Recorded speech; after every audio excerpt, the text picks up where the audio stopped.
Welcome to Fluent English Power. Today's video is going to help you face one of the most common but scariest challenges in English speaking: how to talk to someone in English for the very first time. Maybe you've learned some vocabulary, practiced a few sentences, or even watched English movies, but when the real moment comes, when you see someone you want to speak with, maybe a new classmate, a coworker, or just someone at the coffee shop, suddenly your mind goes blank. You freeze, and all your confidence disappears. If that's ever happened to you, don't worry, you're not alone. It happens to almost everyone, even native speakers sometimes.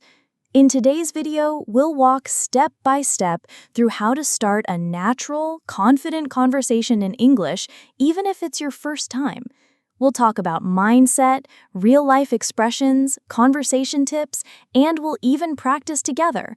So stay with me till the end, because this video is going to make your next English conversation feel so much easier. Let's start with something simple but powerful: understanding why first-time conversations feel hard. You see, most of the time, it's not about English being difficult, it's about fear. Fear of making mistakes, fear of being judged, fear that we won't know what to say next. But here's the truth: most people don't care if your grammar is perfect. They care about how you make them feel. If you smile, look relaxed, and show a genuine interest in talking to them, they'll feel comfortable with you. That's the secret. It's not about speaking perfect English. It's about creating a good vibe. So before you say anything in English, tell yourself this: I'm here to connect, not to impress. Now let's talk about confidence, because confidence is everything when you're starting a conversation. And the best part, you don't need to be born with it. You can build it.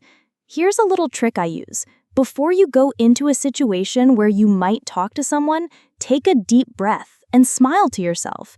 Straighten your posture, look ahead, and remember, people want to talk to friendly people. A simple smile makes a huge difference. It shows openness. It makes you approachable. Combine that with good body language: don't cross your arms, stand relaxed, make gentle eye contact, and you've already won half the battle, even before you say your first word.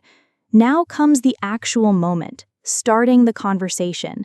What do you say first? Keep it easy. Don't overthink it. You can start with a greeting: hi, hey, hello. All of these are simple and natural. Then you can introduce yourself. Hi, I'm Sarah. Nice to meet you. If it's in a casual setting like a class, a party, or a meetup, you can also add a question like, is this your first time here? Or how do you know everyone here?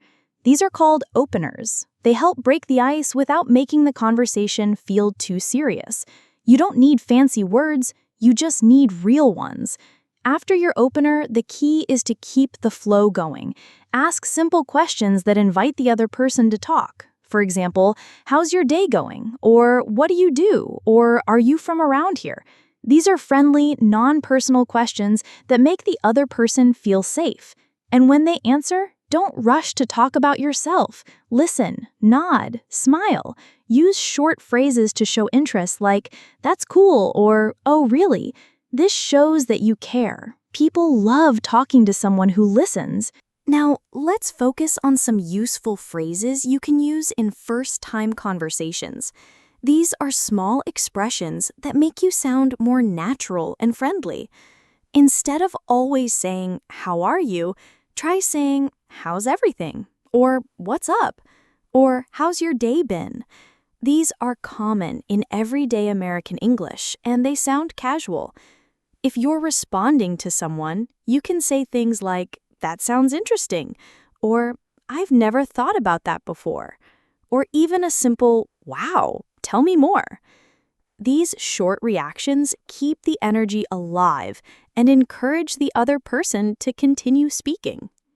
Let's also talk about vocabulary. You don't need big words. In fact, simple words work better in real conversations. Focus on words that relate to daily life: work, hobbies, weekend plans, weather, food, travel. These are the topics that come up often when meeting someone new. You can even prepare a few sentences in your head before starting the conversation. For example, I just moved here recently, or I work in marketing, or I love hiking on weekends. These short lines make it easier to introduce yourself naturally. Now, here's something that's even more important than vocabulary: your tone and energy. Americans often speak with a relaxed, upbeat tone. If you speak too slowly or too softly, it may sound like you're not interested. But if you speak too fast, it can seem nervous. So aim for a warm, medium pace. Smile when you speak. Use your hands a little. Make your words feel alive. That kind of energy connects with people even more than the words themselves. Let me give you a quick example of a first-time conversation. Imagine you're at a co-working space and you see someone sitting alone. You walk up and say, "Hi there, I'm Jake. First time working here?" The person replies, "Yeah, just trying it out. You?" You smile and say, "Same here. Needed a change of scene." "What do you usually work on?" Boom, you're already in a conversation. Nothing complicated, just curiosity, confidence, and being present in the moment. Now, let's do a little practice together. I'll say a sentence, and you can repeat after me. Ready? "Hi, my name is..." Your name. Great. Now try this one. "Nice to meet you." Good job. Let's try one more. "How's your day going?" Excellent. Practicing like this helps your brain and mouth get used to the flow of natural English, and the more you practice, the easier it gets to speak without fear. Before we wrap up today's first part, I want to remind you of one thing. Mistakes are not a problem. In fact, they are proof that you're trying. Everyone makes mistakes when learning a language, even fluent speakers. What matters is your effort. So next time you see someone you want to talk to in English, don't wait. Don't plan a perfect sentence. Just go say hi. That first word opens the door. After that, everything gets easier. Your English doesn't have to be perfect. It just has to be real. And the more real you are, the more people will want to talk to you. Now that you've learned how to start a conversation in English with confidence, let's go one step further: how to keep that conversation going naturally. Because saying hi is just the beginning. What really builds connection is what comes after: the follow-up questions, the listening, the shared laughter, the little comments that make people feel heard. Many English learners worry that once the other person answers their question, they won't know what to say next. But here's a little secret. Most people love talking about themselves. All you need to do is show interest and ask questions that invite them to open up. For example, if someone says, "I'm a graphic designer," you can say, "Oh, cool. What kind of projects do you work on?" Or, "How did you get into that?" These small follow-up questions create a sense of flow and show that you're not just talking, you're really listening.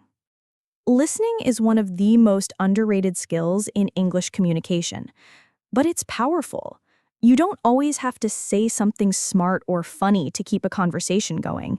Just listening carefully, nodding, smiling, and using short responses like, "That's awesome," or "Really?" or "Wow, I didn't know that," is enough to keep the other person talking. It's also totally okay to pause and think before you respond. You don't need to rush. In American culture, silence is not always uncomfortable. Sometimes it just means the person is thinking. So don't panic if there's a short pause. Stay calm, take a breath, and keep going. But what happens when your brain suddenly forgets a word in English? It's something that happens to almost every English speaker at some point, even native ones. So if it happens to you, don't panic. There are easy ways to handle it without making the conversation awkward. One trick is to describe the word. Let's say you forget the word vegetarian. You can say, I don't eat meat, like only vegetables. Most people will understand what you mean and may even help you with the word. Another option is to ask directly, sorry, what's the word for someone who doesn't eat meat? That shows you're learning and curious, not nervous or embarrassed. And remember, most Americans are supportive when they see someone trying to speak English. They won't laugh, they'll help you. Now let's talk about a few things you should avoid during your first conversation. These aren't strict rules, but they can help you avoid awkward moments. First, don't talk too much about yourself. Yes, you should share information, but remember to ask the other person questions too. Think of it like a game of catch. You throw a question, they answer, and then throw one back. Second, avoid correcting the other person's grammar or pronunciation, especially if you're still building a connection. It can make the conversation uncomfortable. Third, avoid heavy or sensitive topics like politics, religion, or money, at least in the beginning. Stick to light, positive, or neutral topics until you get to know the person better. Another great way to sound friendly and natural in a conversation is to use everyday English expressions. These short phrases make your speech more engaging and help you blend into casual conversations. For example, instead of just saying okay, you can say gotcha or sounds good. Instead of saying I understand, try I get it. And when you agree with someone, say exactly or that's so true. These expressions are common in American conversations and make you sound more fluent, even if your grammar isn't perfect. Here's another useful tip. Use their name during the conversation. If someone says, I'm Mark, respond with, nice to meet you, Mark. Later, you can say, so Mark, what do you do for fun? Using someone's name helps build trust and makes the conversation feel more personal. Just don't overdo it. Use it naturally when it fits. Sometimes, despite your best efforts, conversations don't go perfectly. Maybe the other person gives short answers or seems distracted, or you feel nervous and forget your words. It's okay. Don't take it personally. Not every conversation flows smoothly, and that doesn't mean you're bad at English. It just means you're human. What matters is that you tried, and the more you try, the better you get. Think of every conversation as practice. Even a short chat can help you grow more confident. Over time, starting and continuing conversations will feel natural. Now, let's do a little practice together. I'll say a short dialogue, and you can repeat each line after me. Ready? I'll go first. Hey, I'm Alex. It's nice to meet you. Now, your turn. Good. Next. So, what do you do? Now, try that. Great. Next one. That sounds interesting. Do you like it? Excellent. These are the kinds of sentences you'll use again and again in real life. Practicing them out loud, even alone, trains your brain to speak without overthinking. And when the real conversation happens, your mind will already know what to say. Let's now look at one more technique that works really well: mirroring. Mirroring means repeating a little of what the other person says to show you're paying attention. For example, if someone says, I work in tech, you can say, oh, you work in tech, that's cool. It sounds simple, but it makes people feel understood, and it gives you more time to think about what to say next. Mirroring builds connection and gives you natural space in the conversation. Finally, I want to leave you with this. Speaking English with someone for the first time is not about being perfect. It's about being present. Most of your fears live in your head, not in reality. People aren't judging your accent or your grammar. They're just happy you're trying. And the more you try, the more confident you become. English is not just a subject. It's a tool to meet new people, build relationships, open doors, and grow as a person. every time you say hello in English, you are stepping out of your comfort zone, and every step you take brings you closer to fluency. So, here's what I want you to do. The next time you see someone you'd like to talk to, maybe at the gym, at work, in class, or even at a coffee shop, don't overthink it. Just take a breath, smile, and say, "Hi, how's it going?" That one moment of courage could lead to a new friend, a job opportunity, or even a life-changing connection. You never know what will happen when you start a conversation. And if today's video helped you feel more ready to speak in English, then don't keep it to yourself. Share it with someone who also wants to improve their English speaking. Give it a thumbs up if you learned something new, and make sure to subscribe to Fluent English Power for more easy, practical lessons like this. And before you go, I want to hear from you.